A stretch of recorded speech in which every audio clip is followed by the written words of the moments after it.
Europe is closing in on its climate goals faster than expected. Wind turbines spin across the North Sea. Solar panels stretch from Andalusia to Bavaria. Renewable energy has gone from aspiration to daily reality. But now the system is straining. And the warning sign? Negative electricity prices. In 2024, there were nearly 5,000 periods in which electricity prices in Europe's wholesale markets fell below zero. That's nearly double the previous year. Countries like Germany, the Netherlands, Spain and Portugal are seeing more hours when producers must pay to feed their energy into the grid. What's going on? It's not a market failure. It's a structural signal that Europe's energy transition has outpaced its infrastructure. At the heart of the problem is an outdated grid. More than 40% of Europe's distribution networks were built for the fossil fuel era, centralized, one-way, and designed for predictable baseload power. These grids weren't built to handle the flood of variable energy coming from solar farms and wind turbines that spike at noon or during storms. Meanwhile, old baseload plants, like nuclear and lignite, can't ramp down quickly. They keep producing even when it's not needed. The result is oversupply. Prices drop.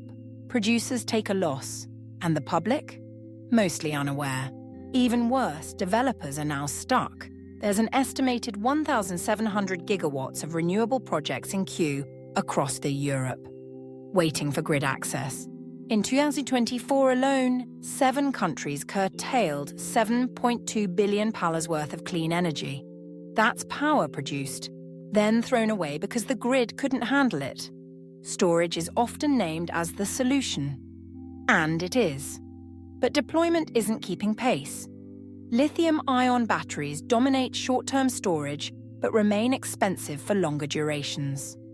Promising technologies like flow batteries, compressed air systems, sand batteries, and green hydrogen face commercialization hurdles, high capital costs, regulation gaps, and a lack of strong market incentives. Demand response could help, if consumers would use it. Smart meter adoption is high, with over 60% of households equipped, but real participation remains low. Consumers don't trust the tech, don't see the benefit, or aren't given the right signals. Dynamic pricing is underused, and so the opportunity to balance supply with demand in real time is missed. Europe's market design is also part of the problem. Built around fossil fuels, it rewards stability over flexibility. As renewable penetration increases, the so-called cannibalization effect pushes prices down even further. Developers see their revenues squeezed. Power purchase agreements begin to exclude negative price hours. Investment slows. Contracts for differences, or CFDs, are one answer.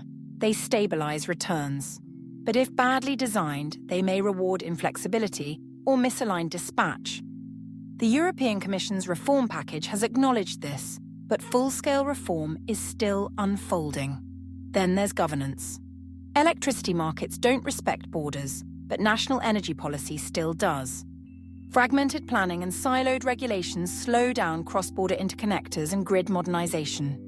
The blackout in Iberia in April 2025 exposed this vulnerability. A true energy union mindset remains elusive. So what now?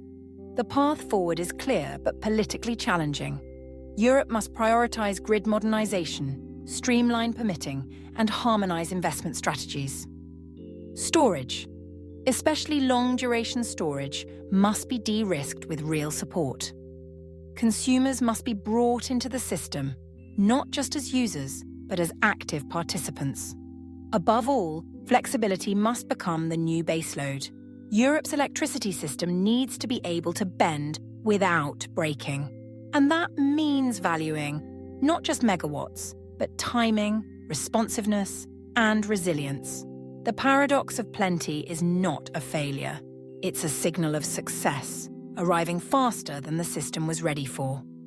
The next stage of Europe's energy transition won't be one on capacity alone. It'll be one on coordination, integration, and trust.